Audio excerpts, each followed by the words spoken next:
How's it going, guys? It's VenomousFatman here. I'm here on the BITT, the boys in the tube, and I got a very special guest today. You know, there's a lot of inspiration for a lot of people, one of the pioneers of YouTube gaming. I'm sitting down with DarksydePhil, DSP, the king of hate himself. So, how you doing, Phil? What's going on, man? Doing all right. Great to have you on the show. I'm really thank you for coming on, agreeing to do this interview. I'm pretty sure a lot of your fans are going to be really happy about it since they've been messaging a lot of people, you know, about you doing your first interview. And I think this is your first interview, if I'm correct. Yeah, this is definitely my first audio interview. I think a couple years back I did a text one for an online article, but besides, since I've been on YouTube, this is definitely my first interview. All right, so let's make it a good one. So here we go, guys. First question, pretty much, you know, like I do with everybody else that I started off with, is pretty much tell, you know, for anybody that doesn't know already who you are or hasn't followed any of your channels or is new to YouTube, give kind of like a generalization of who you are, what you're all about. Sure. Well, first and foremost, I really got interested in gaming back in the day, early 90s, with arcades. I remember going to a local arcade and I saw this arcade cabinet and it was Street Fighter 2. And, you know, everyone in the arcade crowding around this thing. And at that time, I was really young. You know, we were talking teenagers and people in their mid-20s were playing this game. And I remember walking up and playing it and kicking their asses. And ever since then, I've been addicted to video games. Primarily, the games that I focus on professionally are fighting games. And I'm actually known in the fighting game community for being a top-level player in Super Street Fighter 2 Turbo. I was actually also ranked 5th in the nation in Marvel vs. Capcom 1. During the very last tournament that was ever held for that game. But how most people probably know me is starting in 2008, I actually just started fidgeting around with YouTube a little bit, started recording myself as I was playing different video games, and surprisingly it caught on. A lot of people liked what I did because I was doing live running commentary as opposed to some other people who do, you know, as they call them, let's plays, where it's raw footage of a game, but it doesn't necessarily have anything else going on, like commentary or anything like that. And so I started on YouTube in 2008 with my channel DarksydePhil. And then the next year, when Street Fighter 4 came out, I started recording all of my matches as I played online. And I think a lot of people thought it was hilarious when, you know, I would be playing a match and there'd be lag, and I would kind of react and say, oh, this is crap, you know, what's going on with the bad connection and all of that. And people really reacted to that. They said, wow, here's a guy who's playing a game and it's his honest reactions. This is how we all react, you know, when we play Street Fighter, but we don't record it. So I think a lot of people had a little bit in common there. And that's really when my channel blew up. It was really the Street Fighter 4 footage that made DarksydePhil jump to get millions of page views. And since then, I have started several other channels on YouTube for various reasons. You got DSP Gaming, which is the channel where I do my current video game playthroughs. We've got DSP Street Fighter, where I'm continuing with fighting game coverage. And I'm sure we're going to get into that a little bit later, but then some future plans this year as the new fighting games come out, I'll be covering it there. We've got the King of Hate HD, which for a while was my YouTube partner channel until, unfortunately, YouTube canceled my partnership account. But I still use that for vlogs and video updates and things about my personal life. And I got a couple other channels thrown in there that I use from time to time for specific games. But those aren't as prominent. But yeah, that's pretty much the rundown right now. And right now I'm really working on trying to focus of turning my YouTube identity into a full-time job, an actual career that I can, you know, use not only as a really awesome hobby that I enjoy a hell of a lot, but also, you know, hopefully support myself financially. Oh, that's great. That's there it is in a nutshell. So, you know, going back really to the beginning for kind of like if you would DarksydePhil year one if you have, but I wanted to know, and I'm pretty sure a lot of other people want to know, like when you first started out on YouTube, when you first started, I believe you've said it before, I think your first video or first batch of videos as far as a playthrough with commentary was Spider-Man Web of Shadows. And what was it about YouTube itself that really kind of caught your eye and you thought to yourself, like, you know, I could actually put out videos right on here like real easily or whatnot? What was it that really started to get you into actually doing a lot of videos on YouTube? Well, basically, I think I'm trying to remember what game it was, but I remember I was playing, it was a role-playing game. It might have been Lost Odyssey. I'm not positive on that. But I remember I was playing this game, and I was stuck. There was this one part, I just couldn't figure out what I was supposed to do to win this particular boss fight. And so I was flipping out, and at the time, the game was brand new, so there were no facts online. No one had really even pretty much gotten very far in the game yet in the U.S. And I didn't want to go buy the strategy guide. That's the worst thing. Go dropping 20, 25 bucks because you can't figure one silly part of a game out. So I was kind of looking around the internet. I wonder where, I can maybe get some tips on this. And actually someone had done a video walkthrough of the game on YouTube. And I watched it, and after watching it, I figured out, okay, well, the reason I couldn't fight the boss was this particular reason, whatever. And when I watched it, I realized it was just raw footage. There was nothing else going on there. And I said, well, this is great. This is like a kind of like a great walkthrough, but really it's not entertaining. I wouldn't sit there and watch the entire walkthrough from start to finish because there's really no reason to do that. There's nothing gripping about it. It would just be something I would reference if I got stuck. And I remember in particular, it was the fall of 2008, and I was playing a particular game. This game was actually Star Wars The Force Unleashed 1, the first installment. And I was playing this game, and there's this one particular part of the game where you are Star Killer, and you actually have to use your Force powers to actually catch a Star Destroyer in space and pull it down out of the sky. And I remember playing this, and I was so pissed off because the game was telling me to do stuff like it would say push right on your thumbstick, push left on your thumbstick. And I was doing it, and I kept failing the part of the game. I said, what the hell's going on? So finally I said, you know what? I'm going to record this. I can't believe how ridiculous this part of the game is. So I recorded it, and I put it up on YouTube.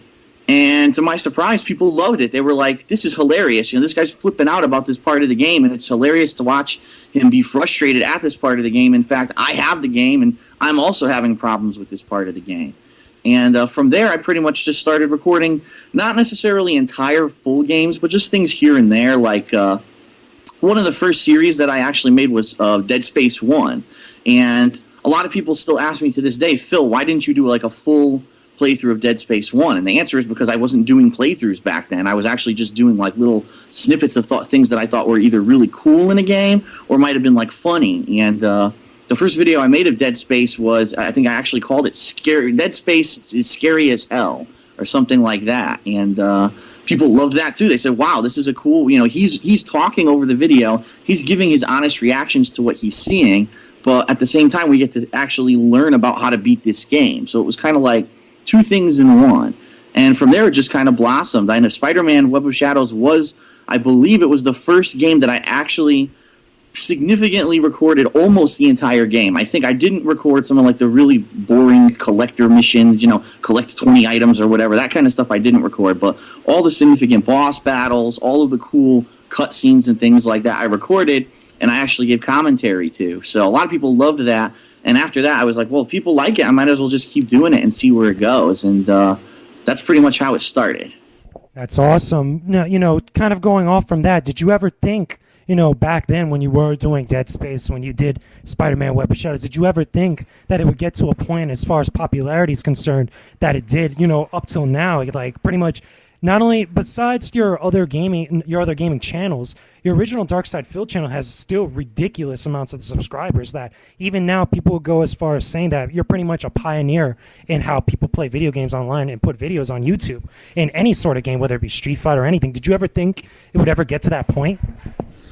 Well, obviously the answer is going to be no. I never thought it was going to become... First of all, I never thought it would become as popular as it has, and I definitely didn't expect that it would actually be something that would be able to support me, financially in this bad economy. At the time when I had started doing these, I was actually a really big fan of the Angry Video Game Nerd. I don't know how many people, know about him, James Rolfe. And his story's kind of funny because he actually is a videographer, and he made a funny video where he played the character of this nerd who was just really angry at old video games, classic video games, and how he had basically wasted his youth playing them because they were all so cheap and frustrating. And I said, well, wait a minute, this guy, who's just a videographer, made this one or two couple of videos, and they became hugely popular on the internet. And so I was kind of inspired by something like that. I said, gee, anybody can do it as long as they can find a way to be entertaining. And for me, I was like, well, if I'm going to try to be popular, obviously I have to kind of play to my strengths. And that's really why when Street Fighter 4 came out, I kind of focused on that. And for a while anyway, at least. And I think that, again, that's really where I broke out. So, yeah, I never thought that I would become as popular as I am today. I definitely never thought it would be something that would support me. It was really just a little side hobby that I had. And then once I saw how popular these kind of things like the Angry Video Game Nerd and even my own channels were becoming, I was like, wow, this maybe does have potential. Even though I'm not, focusing full time on this at that time, I did have a full-time job outside of it. I said, this is definitely worth something of putting time into. Maybe it can grow and blossom. That's cool. So, one last thing before we go into another video. I know I asked John this when me and him sat down, we did our interview, but I want to get your side of the story, and I'm pretty sure other people want to get your side of the story. Pretty much, how was your meeting pretty much with John Rambo, and what was it like, that first time actually meeting him, and then eventually became this friendship that you guys now have, but on and off YouTube? Well, it's funny because a lot of my friends who I've met in life, I've actually met through Street Fighter, and it might sound kind of silly to some people, but you'd be surprised the kind of community that can come out of something like that, a competitive video game and a tournament scene. And I remember at the time I was actually another friend of mine that I was hanging out with, Tony. He said, "Hey, you just want to go play some games with some people that I know who I hang out with, near where I live?" I said, "Sure." And we went out there, and it was actually John and a friend of John's. We were playing other games, and then they kind of, as like a side thing, say, "Hey, you want to play Super Turbo?" And I said, "Super Turbo? That's actually one of my favorite games. It's one of the games I'm best at." And it just kind of started from there. We started playing a lot, and John really loved Super Turbo. At that point, I was already a tournament competitor in the game. He was just trying to absorb as much as he could, and it just went from there. We started attending tournaments, and at that point, he was learning. And we would practice together and basically train that way. And it was hard because in Super Turbo, and a lot of people probably don't know this, but there's no competition for Super Turbo. There's very few people who still play the game on a competitive level. And it is a shame, but it's because there's never been an accurate home port of the game. Everyone says the arcade edition has never been replicated properly for a home console. And so just being able to find someone who had passion, who wanted to play, the game that I loved the most, was a rare thing. And then from there we just kind of started touring the tournament scene. I think in 2007 we must have went to something like a dozen Super Turbo tournaments in the country, and it just kind of went from there. And it's funny because it's funny how you meet, and now our relationship really, even though we do still play Super Turbo, I mean, we do other stuff as well, YouTube, BITT TV. He's kind of like come along with me on the journey, not only as someone who plays the games with me, but also just giving his funny commentary, and he's having some success on his own YouTube and BITT TV channels because of his own personality. So it's funny how things happen. But yeah, that's pretty much how it started. That's awesome. I mean, the way you guys, do different things like Smart Guys, that's, if anything, that's probably one of my favorite things that you guys do together, because you guys, not only do you guys like love wrestling and stuff like that, and you love games, you guys have such great chemistry when you guys are talking about different topics like that. You guys bring such great ideas to the table, and it keeps me updated on the wrestling thing. So it's really cool to see that. But anyway, guys, we're going to go to another video. We'll continue this interview in the next part. Be sure to check out part 2 as we continue the interview with DSP.